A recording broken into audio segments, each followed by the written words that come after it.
Hello, so now I'm just going to demo some of the things that I talked about in previous slides and just give a little overview of how I would use this in a specific context as a translator. So the first thing I'm going to show you is the difference between seriously without a question mark and seriously with a question mark. So you can see here, I'll type it back so then you can see. It does give you suggestions of words that you can add on to narrow your search or see if there's something in your text that you want to check if it's like words that are commonly grouped together. You can see that in a list here. So I'll just do this. So we can see the suggestions are also there. But we can see the words sérieusement, au sérieux, gravement, vraiment, très fortement. And all the examples are very much more serious text to go with the word seriously. This is from the EU's corpus. I think most of these are. Sometimes it's very European-centric, and then sometimes it's very Canadian-centric with Canadian websites. So we'll see what happens when we do a question mark. So now it has a warning that these examples may contain colloquial words, especially this one, the little yellow triangle. And then we can see that it's changed the results. So we have au sérieux, sérieusement, franchement, sans rire, very different results to what we got before. And these results, see this is now a Canadian website. That's still the European Union corpus. These ones are subtitles from a movie or video of some sort. So we have more variation when we add the question mark to make the search a little more specific. From that, I'm going to use the same example from my previous slides. So with a chill, we get the same example, there are the same warning, there may be colloquial words, especially with cool. You can see it is color-coded based on the verb, noun, or an adjective, which could be both. And then we have all this information down here. So these icons, this will pronounce it. I'm not sure with my screen recording settings if you'll be able to hear it, but I'm just going to try anyway. Froid. Beaucoup de clients affamés faisaient la queue dans le froid. And then we can hear the Chill. English. Scores of hungry clients queued in the chill. So of course it is a little bit of an AI robotic voice, so they may mispronounce words sometimes, but it is helpful if you're doing research and you're going to want to share that with a client and you want to sound like you know more what you're talking about by pronouncing the words correctly. So it's nice to have that resource just right here to double check things. You could also mark the example as a favorite if you make an account on Reverso, so you can make your own kind of personal dictionary. You can copy the translation if you want to copy and paste it somewhere else. You can add it to a Reverso collaborative dictionary. I've personally never used this feature, but I think it would be interesting if you were working with another translator. If you see anything really wrong and you know that there's a problem with the example, then you can report a problem. And this is how you see the link from where it's from. But you can also click on this, and then it says various sources, so it's not super helpful, but it gives you a couple different examples of, you know, the source that they got it from. So I'm not really sure the connection between these two, but at least that's there if sometimes it is helpful. Another thing to look out for with chill is the word cookie, and I did check that. So you can check just by clicking it, and then it will show us words with only this word. I know that usually the context I've heard this word is a shell, so they do have that as the first one.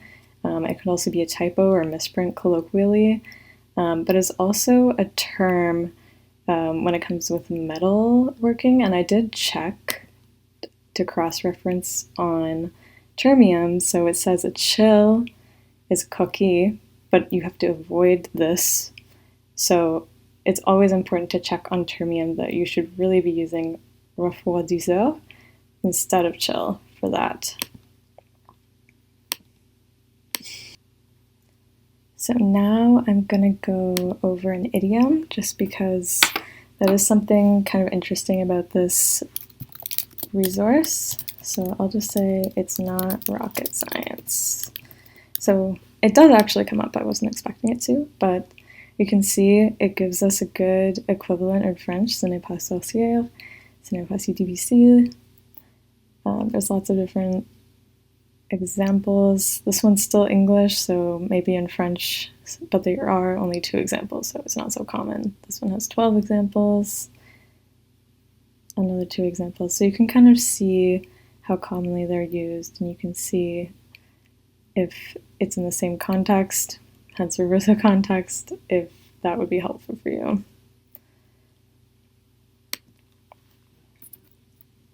Now I have a little bit of an example of what we do for translating a text for a client about CUSMA or the new NAFTA, because it also is good for checking acronyms. So I'm just going to put this into reverso context. And it does have this. So we can see Canada's market access for dairy in the CUSMA is estimated at approximately however many %. And this does seem to be well aligned and that it's talking about the same thing, but we can always check in termium just to make sure. And I chose this text on the subject because CUSMA is a little bit of a newer acronym, so I want to see if they'd updated that. We can see ACE is the same as what they gave us here. So important to double check and cross-reference, but just do NAFTA just to check. So we can see it does give us different results. Some of them are not translated, so we have to be careful for that. But it does give us the correct acronym and the full name at the top. So make sure you're careful in the corpus because there are things that just shouldn't be in there, but if you double check on termium, it should help.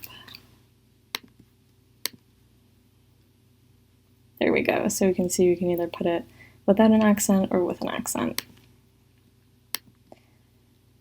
To demonstrate the AI translator, I'm just going to pull this sentence from this text that I took from the Canadians, Council of Canadians website. So say we don't understand the sentence and we're stuck and we need help and we just want to get moving again quickly. So we can just paste the entire sentence into this and then hit search.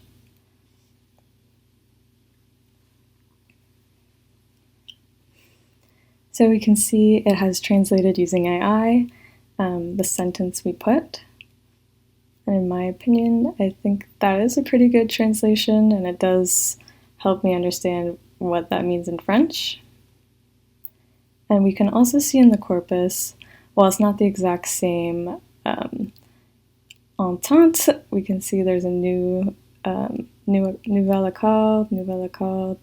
So we can see they're talking about different agreements, but that's how they were talking about it in this kind of syntax and sentence structure, so we can see how we would model it if we wanted to kind of take vocabulary from this and model it after one of those texts.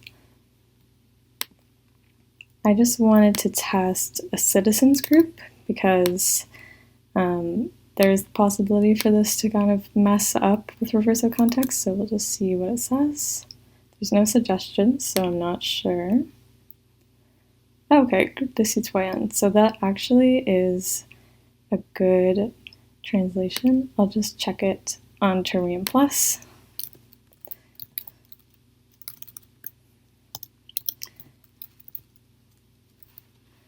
We can't put the prepositions in Termium, so that is something that throws me off a little bit sometimes, but the citizen group, groupe de citoyens, so we know that Reverso did give us a good translation for this.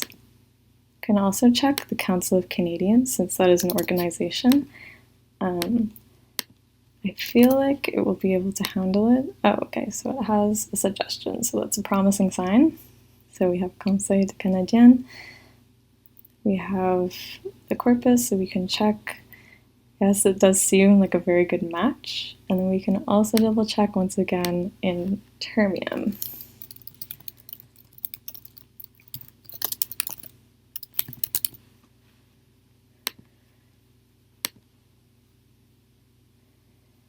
There we go. We have kind of more consistent capitalization there. I'm not sure.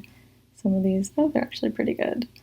Yeah, so when you see that Reverso gave us more good information based on that, but with NAFTA example, it's important to just make sure that we're really paying attention and double checking and making sure that everything's good with other resources. So finally, I just want to check a hyphenated phrase, corporate friendly, because I think this will really trip up the system. So I'm just going to put that in there. There we go. So this is something to look out for when you use Reverso context. Since we can't say that it's amicale entreprise, sympathique des entreprises, it doesn't mean the same thing. So this is where it falls short, and you would have to kind of do some rewording or retranslating of your own to get it to say what you want. So instead of saying corporate friendly, we could say favoring business interests.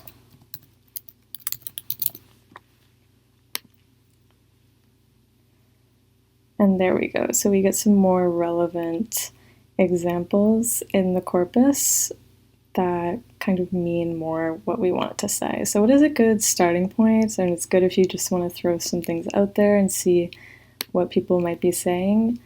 If you were to reword it and see if anyone's said anything like that. So that's where this could be useful, but it's definitely something to be careful of, that it's not always perfect, but it is quite helpful.